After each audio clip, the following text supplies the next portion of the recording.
আসসালামু আলাইকুম ওয়া রাহমাতুল্লাহি ওয়া বারাকাতুহু। আজকের এই ভিডিওতে আমি আপনাদের সাথে আলোচনা করব স্বপ্নে গোলাপ ফুল দেখলে কি হয়। সাথে আছি আমি জুবায়ের বিন ইমাম। আলোচনা বুঝতে ধৈর্য ধরে সাথেই থাকবেন। আমাদের এই ছোট্ট ইউটিউব চ্যানেলটি সাবস্ক্রাইব করতে ভুলবেন না। স্বপ্নে গোলাপ ফুল দেখার ব্যাখ্যা কি? গোলাপ ফুলের তাবির হচ্ছে ছেলে অথবা উৎকৃষ্ট সম্পদ।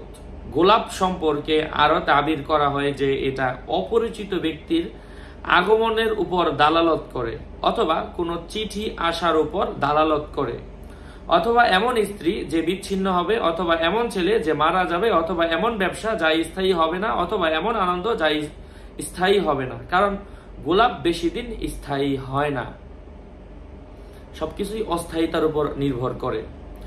যে ব্যক্তি স্বপ্নে দেখে তাকে একজন যুবক গোলাপ দিচ্ছে, এই ব্যক্তির জন্য কোনো এক নতুন শত্রুর আবির্ভাব ঘটার সম্ভাবনা রয়েছে এবং শত্রুটি তার নিকট সন্ধি পেশ করবে এবং সন্ধি ভঙ্গ করবে।